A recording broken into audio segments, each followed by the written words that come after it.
Assalamualaikum warahmatullahi wabarakatuh. Selamat siang, apa kabar pendengar, sahabat, di mana saja Anda berada. Dan sekarang kita masuk dalam program Jatim News Today. Siaran khusus update COVID-19 di edisi hari ini, hari Selasa tanggal 14 Juli 2020. Bersama saya Panji dan juga nanti ada 10 reporter yang akan menyajikan informasinya terkait dengan percepatan penanganan COVID-19 di daerahnya masing-masing, tentunya di program Jatim News Today, siaran khusus update COVID-19. Rangkuman kabar update penanganan COVID-19 untuk regional Jawa Timur segera sahabat simak dalam update COVID-19. Baik sahabat, tanpa berpanjang lebar lagi, segera kita bergabung dengan Billy Patopoy dari Suara Sidoarjo. Forkopimda Kabupaten Sidoarjo hadiri dan apresiasi simulasi event resepsi dalam era new normal via Zoom. Silakan Bill. Baik, Panji dan seluruh pendengar Jawa Timur atau sahabat Jawa Timur ya. Dalam rangka adaptasi kebiasaan baru, sejumlah pelaku usaha hajatan pernikahan ini menggelar simulasi resepsi pernikahan dengan tetap menerapkan protokol kesehatan pencegahan COVID-19 di Vape Hotel Sidoarjo pada hari Senin kemarin. Kegiatan ini diharapkan menjadi inspirasi memang bagi para calon pengantin, pengusaha catering, WO, agar saat menggelar resepsi pernikahan nanti tetap bisa memberikan kenyamanan kepada masyarakat. Simulasi pernikahan sendiri dihadiri oleh Forkompimda Kabupaten Sidoarjo serta ada 12 vendor wedding organizer. Ada Iwan Setiawan selaku General Manager Vape Hotel Sidoarjo juga menjelaskan pihaknya bersama sejumlah WO memang bermaksud untuk mengadakan simulasi resepsi pernikahan di tengah masa adaptasi kebiasaan baru atau new normal. Tujuannya untuk mengedukasi masyarakat agar saat menggelar hajatan tetap menerapkan protokol kesehatan COVID-19. Beberapa protokol kesehatan yang ditetapkan antara lain saat hajatan pernikahan, pengantin, keluarga pengantin, pihak panitia dan tamu memakai masker, cuci tangan menggunakan sabun atau cairan hand sanitizer yang juga telah disiapkan panitia. Ada alat pengukur suhu tubuh, panitia juga memberikan tanda tempat berdiri bagi keluarga maupun tamu agar tidak berkerumun saat berada di dalam lokasi hajatan sendiri. Sementara itu ada Nur Ahmad Saifuddin, Wakil Bupati Sidoarjo, yang juga mengapresiasi terobosan-terobosan yang dilakukan oleh para WO dalam masa transisi new normal ini. Masyarakat diperbolehkan beraktivitas memang dengan tetap menerapkan protokol kesehatan. Begitu juga untuk yang ingin mengadakan resepsi yang menggunakan hiburan yang besar juga harus tetap menerapkan physical distancing. Bagi para pelaku ekonomi nanti juga dipersilakan untuk berkreasi agar asalkan tetap menerapkan protokol kesehatan ya. Himbauan juga disampaikan oleh Kombes Pol Sumarji Kapolresta Sidoarjo untuk warga yang akan menggelar resepsi pernikahan ini harus mematuhi syarat dan ketentuan yang berlaku. Seperti jumlah tamu undangan harus dikurangi setidaknya separuh dari kuota gedungnya sendiri. Lokasi acara juga harus disterilkan dengan penyemprotan disinfektan, tersedianya tempat cuci tangan, alat pengukur suhu tubuh, pengaturan kursi sesuai dengan pola physical distancing, dan juga kalau bisa digunakan sistem 2 gelombang jika tamu memang terlalu banyak. Demikian saya Billy Patopoy, melaporkan untuk Jatim News Today.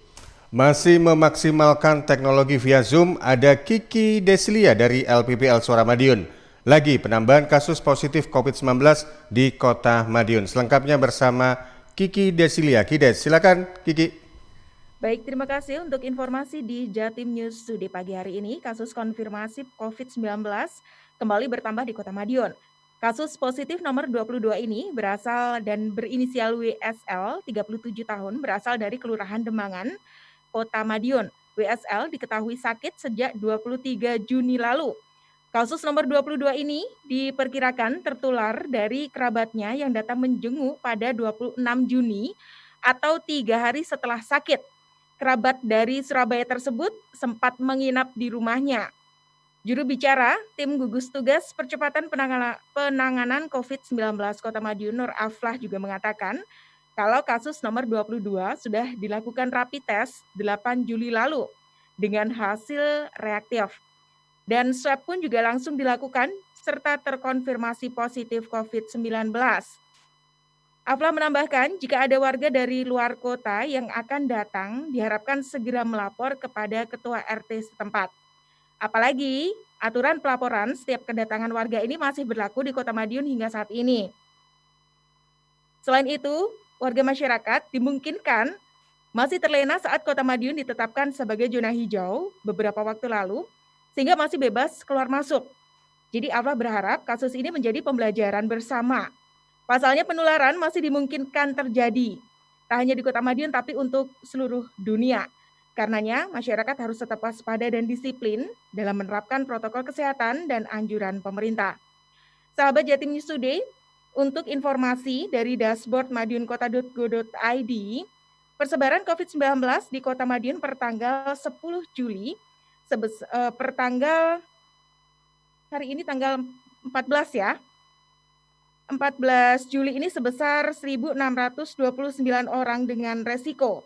Dengan rincian 1.531 selesai pemantauan, 269 orang tanpa gejala, 226 selesai pemantauan, 83 orang dalam pemantauan, 76 selesai pemantauan dan sembuh, 3 orang pasien dalam pengawasan, serta 14 orang positif COVID-19. Saya Kiki Deslia untuk Jatim News Today. Kembali ke studio. Ya, terima kasih Gides yang tampak serasi match antara masker dan busana yang dikenakan. Baik sahabat, tentunya secara visual Anda bisa melihat tampilan reporter yang melaporkan via Zoom di kanal YouTube Suara Sidoarjo Live. Masih dengan via Zoom, saya bergeser menuju ke Ersal FM Nganjuk, ada Agustin Merdekawati. 10 orang yang hasil rapid test reaktif dievakuasi. Agustin, silakan. Oke, terima kasih untuk rekan Panji. Informasi dari Kabupaten Nganjuk pagi di siang kali ini, kasus COVID-19 di Kabupaten Nganjuk masih akan terus bertambah dan kemarin tim gugus tugas mengevakuasi 10 pasien reaktif di Rumah Sakit Darurat COVID-19 Empu Sendok. Mereka berasal dari sejumlah kecamatan di Kabupaten Nganjuk dan 10 orang, 6 diantaranya ataupun jumlah paling banyak berasal dari Kecamatan Ngeronggot. Kepala Desa Betet Suhartini mengatakan kemarin ada 2 warganya yang dijemput petugas menggunakan ambulan yang akan menjalani tes swab. Selain dari Desa Betet, 4 warga Ngeronggot lainnya berasal dari Desa Mojokendil. Juru bicara gugus tugas percepatan penanganan COVID-19 Kabupaten Nganjuk, Dr. Hendrianto mengatakan, selain dari Ngeronggot, pasien reaktif lainnya berasal dari Kertosono dan Loceret. Dengan bertambahnya 10 pasien reaktif, Hendri menyampaikan jika kasus COVID-19 di Kabupaten Nganjuk masih akan terus bertambah.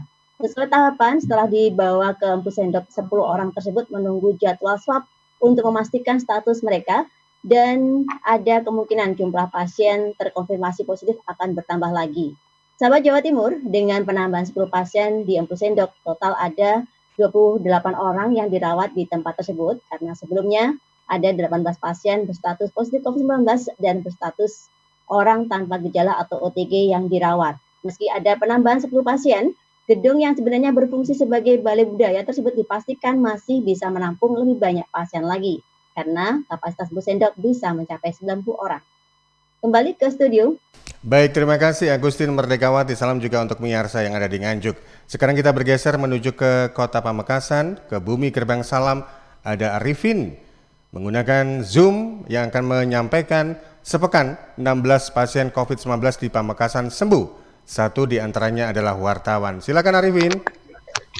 Baik, terima kasih. Selama sepekan, sebanyak 16 orang yang terpapar COVID-19 di Kabupaten Pamekasan dinyatakan sembuh. Hal itu berdasarkan hasil swab kedua yang menunjukkan negatif. Demikian disampaikan tim komunikasi gugus tugas percepatan penanganan COVID-19 Kabupaten Pamekasan. Sigit Priyono, juru bicara Satgas Gugus Tugas Percepatan Penanganan COVID-19 Kabupaten Pamekasan, mengungkapkan mereka yang dinyatakan sembuh telah dipulangkan dan salah satunya adalah wartawan senior yang inisial M, warga Kecamatan Pamekasan. Sigit juga menyampaikan total warga Pamekasan yang sembuh dari COVID-19 sebanyak 59 orang dari jumlah keseluruhan 170 orang. Kemudian 87 orang masih dalam perawatan dan 24 orang meninggal dunia. Meski demikian, setiap hari masih tetap ada penambahan yang terkonfirmasi positif COVID-19, sehingga kepatuhan masyarakat terhadap protokol kesehatan perlu ditingkatkan. Informasi tambahan, orang dalam pemantauan di Kabupaten Pamekasan berjumlah 609 orang dengan rincian 576 orang selesai dipantau, 33 orang sedang dipantau, kemudian pasien dalam pengawasan 121 orang dengan perincian dalam pengawasan 48 orang, selesai pengawasan 39 orang, dan 34 orang lainnya meninggal dunia. Arifin dari Radit FM melaporkan untuk Jatim News Today. Kembali ke Panji. Terima kasih Arifin dan eye-catching backgroundnya warna ungu. Sekarang kita bergeser menuju ke Risma Erina dari LPPL Persada FM Kabupaten Blitar. Masih dengan Zoom. Di masa pandemi COVID-19, sejumlah UKM di Kabupaten Blitar justru alami kenaikan omset. Silakan Risma. Ya, baik. Selama pandemi COVID-19, pelaku usaha kecil menengah di Kabupaten Blitar harus memutar otak agar usahanya tidak gulung tikar. Namun, berdasarkan informasi dari Kepala Bidang Produksi dan Restrukturisasi Usaha Dinas Koperasi dan Usaha Mikro Kabupaten Blitar di Setianingrum, sejumlah UKM justru mengalami kenaikan omset. Ia menjelaskan, kenaikan omset para pelaku usaha ini bisa mencapai 30%. Sejumlah usaha tersebut diantaranya bergerak di sektor ikan hias seperti koi, kemudian pengusaha bunga, pembuatan masker, hingga makanan olahan ringan. Menurutnya adanya lockdown ataupun himbauan untuk tetap di rumah, membuat masyarakat mengisi waktu dengan menggemari hobinya. Selain itu, makanan ringan menjadi favorit bagi masyarakat untuk dikonsumsi. Bahkan saat ini masyarakat terus memunculkan kreativitas agar kondisi ekonominya bisa bertahan di tengah pandemi COVID-19. Meski demikian, ia mengaku secara umum penurunan penghasilan para pelaku usaha UKM ini mencapai 70%. Saya Risma Erina, LPPL Radio Persada FM Kabupaten Blitar melaporkan untuk Jatim News Today. Baik, terima kasih Risma. Salam juga untuk mitra Persada yang ada di belakang Risma ini yang juga mendampingi kelihatannya. Sekarang kita masih bersama dengan LPPL Persada FM. Bergeser menuju ke Ari Kusuma yang melaporkan via phone. Silakan Ari untuk informasinya perihal lonjakan pasien COVID-19 di Kabupaten Blitar didominasi pendatang asal luar kota. Ari.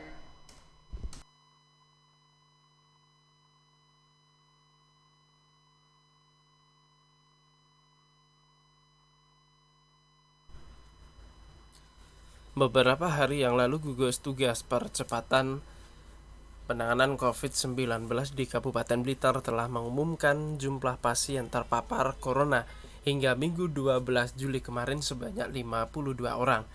Perinciannya, 24 orang dinyatakan sembuh, 20 orang menjalani observasi, dan 8 orang lainnya meninggal dunia. Menurut Bupati Blitar Rianto, hasil koordinasi bersama tim gugus tugas adanya lonjakan pasien positif corona di wilayahnya sebagian besar didominasi oleh pendatang asal luar kota maupun pulau yang sebelumnya sudah menjadi orang tanpa gejala atau OTG, sehingga saat mereka hendak kembali dan mencari surat keterangan sehat ketika dilakukan tes swab hasilnya positif. Dari sinilah penambahan pasien COVID-19 mulai merangkak naik pasca lebaran kemarin hingga saat ini. Bupati berpesan kepada masyarakatnya agar tetap berdisiplin menerapkan anjuran protokol kesehatan. Selain pendatang, kata Bupati, tambahan pasien positif juga karena masyarakat berobat ke rumah sakit rujukan luar kota dan kontak erat dengan pasien yang sebelumnya dinyatakan positif COVID-19 oleh petugas medis. Ari Kusuma, LPPL Radio Persada FM Kabupaten Blitar. Terima kasih Anda masih bersama kami dalam program Jatim News Today, siaran khusus update COVID-19 yang hadir setiap hari Senin sampai dengan hari Sabtu mulai jam 11:05 waktu Indonesia Barat. Tentunya Anda bisa juga dengarkan, pantau di beberapa LPPL, di antaranya di LPPL Realita FM Pamekasan, LPPL Suara Sidoarjo, LPPL Suara Gresik, LPPL Pradia Suara Tuban, LPPL Ersal FM Nganjuk, LPPL Mahardika FM Kota Blitar, LPPL Persada FM Kabupaten Blitar, dan LPPL Suara Madiun. Dari Kabupaten Blitar bergeser menuju ke Kota Blitar ada Afik Rahardian. Kasus konfirmasi COVID-19 di Kota Blitar bertambah 1 orang per tanggal 13 Juli 2020. Silakan Afik. Hal ini dikonfirmasi oleh Muhammad Mukhlis, Kepala Dinas Kesehatan sekaligus juru bicara gugus tugas percepatan penanganan COVID-19 Kota Blitar, Senin 13 Juli 2020. Satu pasien konfirmasi ini seorang perempuan berusia 40 tahun dari Kelurahan Karangtengah. Pada tanggal 4 Juli 2020 yang bersangkutan mengeluh demam, batuk, nyeri perut, dan tidak ada riwayat perjalanan keluar kota. Tanggal 11 Juli 2020 melakukan tes kesehatan di Rumah Sakit Rujukan COVID-19 Kota Blitar dan dilanjutkan pengambilan spesimen. Tanggal 12 Juli 2020 malam hasilnya keluar dan yang bersangkutan dinyatakan positif COVID-19. Selain itu, Mukhlis menghimbau agar masyarakat tetap menerapkan protokol kesehatan pencegahan penyebaran virus corona. Hal ini bertujuan agar Kota Blitar segera berubah dari zona kuning menjadi zona hijau kembali. Seorang perempuan berumur 40 tahun dari Kelurahan Karangtengah yang bersangkutan masuk ke rumah sakit, yaitu di Rumah Sakit Rujukan COVID-19 Kota Blitar, dan dilanjutkan pengambilan spesimen swab tenggorokan dan hidungnya. Tanggal 12 Juli kemarin malam hasilnya dinyatakan positif. Dengan bertambahnya kasus konfirmasi baru ini, Sobat, saat ini jumlah kumulatif pasien positif COVID-19 di Kota Blitar sebanyak 18 orang, dengan rincian 8 orang sembuh, 8 orang masih dalam perawatan, dan 2 orang meninggal dunia. Sedangkan jumlah kumulatif ODP sebanyak 219 orang, sementara PDP sebanyak 10 orang, dengan rincian 6 orang sembuh, 1 orang dalam proses pengawasan, dan 3 orang meninggal dunia. Afik Rahardian, Mahardika FM. Ya, masih dari Mahardika FM Kota Blitar, bergeser menuju ke Kirana Nisa. KPU Kota Blitar lakukan rapid test terhadap petugas pemutakhiran data pemilih atau PPDP atau petugas coklit di Pilwali 2020. Silakan Mita.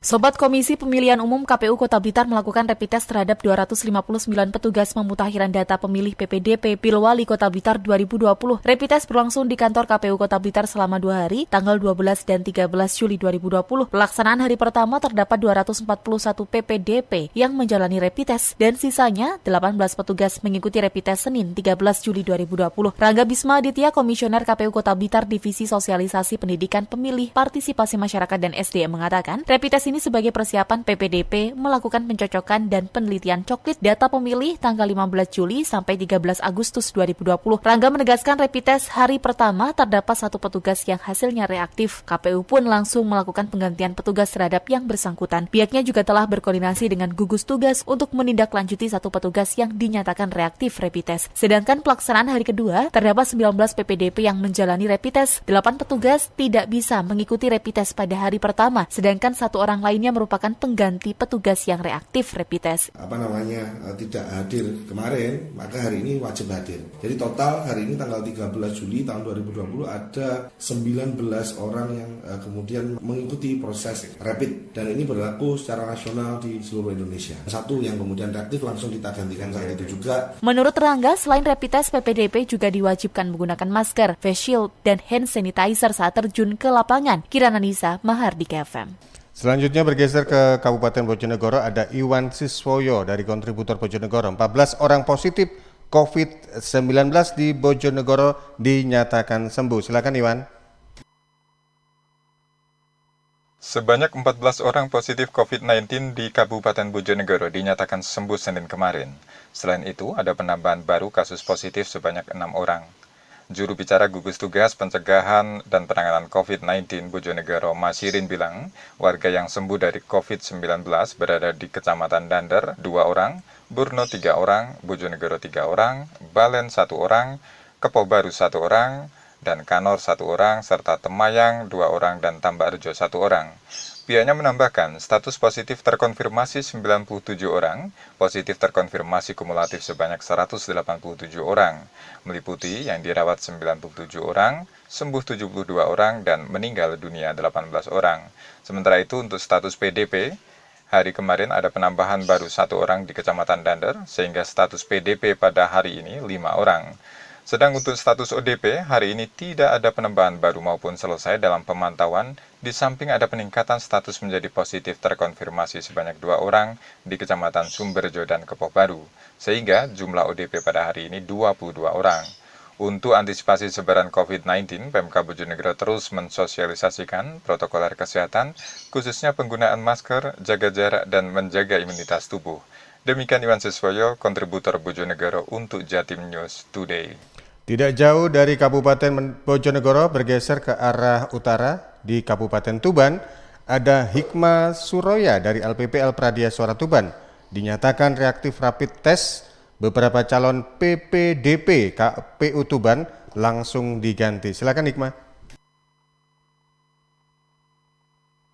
Komisi Pemilihan Umum KPU Kabupaten Tuban telah melaksanakan rapid test kepada 2.215 calon petugas pemutakhiran data pemilih PPDP pada Jumat 10 Juli hingga Sabtu 11 Juli 2020.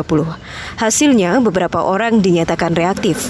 Sesuai peraturan yang berlaku, setiap orang calon PPDP yang dinyatakan reaktif tersebut langsung diganti dengan PPDP baru sesuai usulan dari pihak RT, RW, dan desa. Komisioner KPU Kabupaten Tuban Divisi Sosdikli, SDM, dan Parmas Zakiatul Munawaroh mengatakan, mereka reaktif langsung diganti dan penggantinya langsung dirapid test juga pada di Senin 13 Juli hingga Selasa 14 Juli 2020. Disampaikan setelah pelaksanaan rapid test usai dan semua PPDP dinyatakan non-reaktif dan sehat, maka pelaksanaan coklit akan langsung dimulai pada 15 Juli 2020 mendatang dengan tetap menggunakan protokol COVID secara ketat. PPDP yang melakukan coklit semuanya akan menggunakan APD lengkap, mulai dari masker, face shield, sarung tangan, hand sanitizer, dan berseragam. Dirinya mengimbau kepada masyarakat agar menyiapkan KTP dan KK saat ada PPDP berkunjung, sehingga pelaksanaan coklit data pemilih untuk Pilkada Tuban bisa berjalan lancar dan optimal. Mas Suroya, Pradia Suara Tuban untuk Jatim News Today.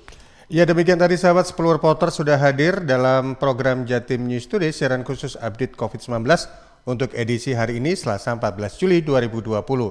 Mewakili kerabat yang bertugas, saya Panji Harto mengucapkan selamat siang, tetap jaga protokol kesehatan, semoga kita selalu diberikan kesehatan.